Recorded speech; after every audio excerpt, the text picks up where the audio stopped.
Dans cette vidéo, je vais vous proposer de vous libérer l'esprit de pensées envahissantes concernant une personne en particulier. Soit parce que vous l'aimez toujours et que vous préféreriez l'oublier, ou bien parce que c'est une personne qui vous dérange et qui occupe vos pensées et vous n'arrivez pas à passer à autre chose. Nous pensons constamment. Nos pensées s'accompagnent d'images, de dialogues internes qui vont venir provoquer des émotions. Et ces émotions vont provoquer à leur tour des vagues de pensées avec des images et des dialogues internes. Notre tête, en fait, est un peu comme un théâtre de marionnettes avec des centaines de personnages qui jouent leur rôle selon un nombre infini de scénarios. Notre incapacité à oublier ces autres qui nous importent cause la plupart de nos problèmes. Une fois qu'il y a un nouveau personnage dans notre théâtre, il n'est plus possible de le supprimer. Parfois, il est très agréable de se rejouer encore et encore une scène. Et puis parfois, la scène est dramatique et elle se rejoue encore et encore. Nous souhaiterions dire « stop, rideau !» Nous voudrions quitter le théâtre, mais rien à faire. Ça recommence, ça continue et c'est sans fin. Alors, que faire dans un tel cas? Supposons que vous soyez gêné par le souvenir d'une personne. La première chose à faire est de trouver sa localisation, c'est-à-dire son emplacement au sein de votre espace mental.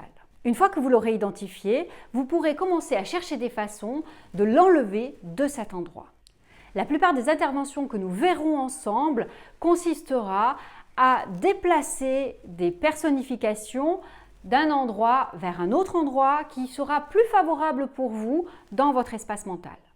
Vous l'aurez compris, il sera inutile de chercher à faire sortir quelqu'un de votre tête. Vous pourrez par contre modifier sa localisation de façon à ce que le souvenir de cette personne soit rangé tout au fond de vos archives et qu'il n'ait plus d'impact sur votre vie actuelle. La première étape est donc une étape de diagnostic. Où se situe au sein de mon espace mental ce souvenir, cette image? Où est-ce que je peux l'entendre, le voir, le sentir? Avant de modifier quoi que ce soit et pour que ce changement soit écologique, je vous propose dans un premier temps de nous arrêter sur quelques notions qui me semblent importantes. Au premier rang desquelles, quid de l'amour dans l'espace mental? L'amour est une émotion qui a longtemps été ignorée par la psychologie scientifique. Depuis 1910 et Watson, la psychologie est davantage devenue une science du comportement qu'une science de la conscience et de l'esprit. Le côté subjectif, l'introspection qu'il nécessite, ont éveillé la méfiance de cette psychologie objectiviste. L'introspection, le subjectif, le côté existentiel également font que la psychologie va longtemps considérer que l'amour appartient davantage à la poésie et à la philosophie plutôt qu'à la psychologie. C'est à Rubin, dans les années 1970, que l'on doit la première tentative de définition et d'évaluation de ce qu'il allait appeler l'amour romantique, et qui est composé, selon lui, de dépendance, d'altruisme, d'attention portée à l'autre et d'intimité. D'autres plus tard ajouteront cette connexion proche avec la sexualité. D'autres encore y verront de la connexion avec la spiritualité et avec le sacré. Au cours des dernières décennies, les biologistes se sont intéressés à l'amour et ils en ont étudié les aspects hormonaux et génétiques.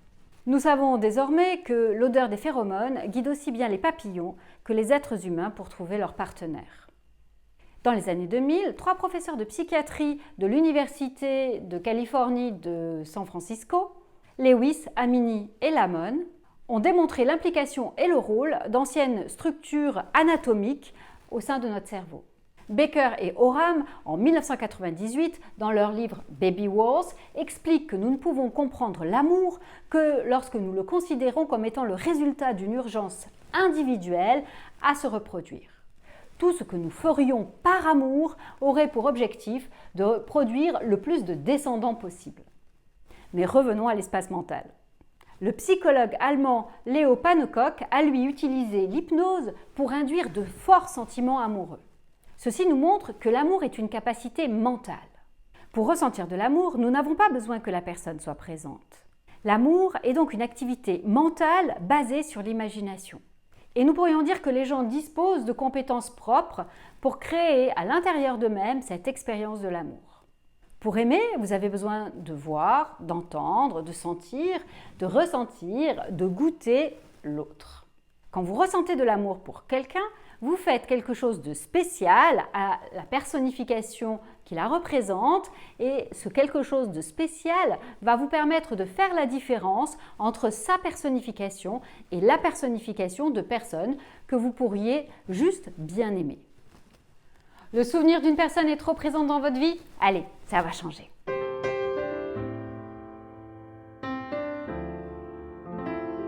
Vous allez identifier l'émotion que vous souhaitez ressentir pour cette personne, que l'on va appeler la personne A. Ensuite, vous allez identifier une personne B ou un groupe de personnes pour laquelle ou lesquelles vous ressentez déjà cette émotion. Par exemple, vous pensez toujours à A et vous ne parvenez pas à ne plus l'aimer. Vous préféreriez ressentir pour lui juste une émotion atténuée, comme si c'était un ancien souvenir, un bon souvenir, comme par exemple, vous pourriez le ressentir pour votre ancien flirt du lycée. Parfait. Vous avez donc identifié l'émotion que vous souhaitez ressentir pour cette personne A et vous avez identifié une personne, votre ancien flirt du lycée, pour laquelle vous ressentez déjà cette émotion. Vous pouvez aussi avoir un groupe de personnes, comme par exemple vos anciens flirts du lycée. Peut-être avez-vous plutôt choisi de modifier l'émotion que vous pouvez ressentir pour une personne qui vous agace. Le protocole est le même. Identifiez l'émotion que vous souhaiteriez ressentir pour cette personne A. Peut-être est-ce de l'indifférence. Identifiez maintenant une personne B pour laquelle vous ressentez déjà cette indifférence ou bien un groupe de personnes pour laquelle vous ressentez de l'indifférence. Une fois l'émotion et la personne identifiée, posez-vous la question. Y aurait-il un risque pour que je ressente cette nouvelle émotion pour cette personne A? S'il n'y a pas de risque, vous pouvez passer à l'étape d'après. S'il y a un risque, traitez d'abord ce risque, cette objection, et vous passerez ensuite à l'étape d'après.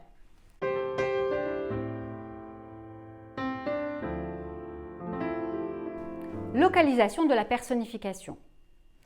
Je vous rappelle que lorsque je dis personnification, cela signifie représentation, façon dont vous avez représenté cette personne lorsque vous pensez à elle.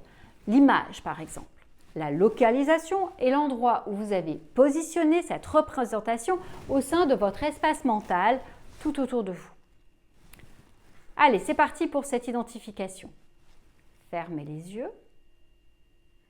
Pensez à un moment qui soit représentatif de votre relation avec cette personne A. Peut-être est-ce un moment que vous avez partagé. Pensez à A, connectez-vous à cette émotion qui vous relie à A et laissez venir à vous une image de cette personne A. Identifiez où cette image se situe à l'intérieur de votre espace mental. Identifiez ses attributs de codage, c'est-à-dire la taille de l'image, la distance par rapport à vous, la hauteur des yeux et la direction du regard.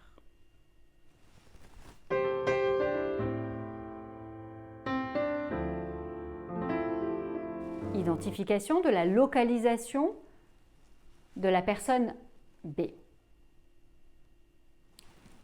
Vous allez penser maintenant à la personne B. Repensez à un moment qui soit représentatif de votre relation avec B ou avec ce groupe de personnes B. Remettez-vous dans ce moment. Ressentez l'émotion qui vous connecte à cette personne B et laissez venir à vous une image de cette personne B ou de ce groupe de personnes B. Identifiez sa localisation, où elle se situe à l'intérieur de votre espace mental, ses attributs de codage, c'est-à-dire sa distance par rapport à vous, sa taille, l'orientation de son regard, le niveau des yeux. Vous pourriez porter votre attention également sur la couleur. Est-ce en noir et blanc? Est-ce en couleur?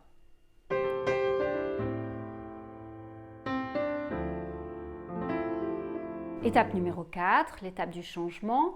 Vous allez maintenant déplacer la personnification de A et la positionner au même endroit que la personnification de B.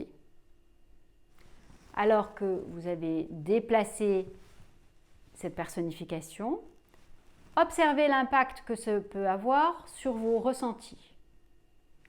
Observez la stabilité de l'image et cherchez toute résistance éventuelle à ce déplacement. Si vous trouvez une résistance, sortez de l'exercice et traitez la résistance. S'il n'y a pas de résistance, je vous invite à faire en sorte de trouver un moyen qui soit le vôtre pour que cette image reste à cet endroit. Vous pouvez utiliser de la colle, vous pouvez cliquer l'image ou tout autre moyen qui soit satisfaisant pour vous de façon à ce que la personnification de A reste bien dans ce nouvel endroit. Une fois que vous avez terminé de stabiliser l'endroit, retournez à l'ancien endroit où elle se situait, nettoyez l'espace de façon à ce qu'il soit désormais propre et vide.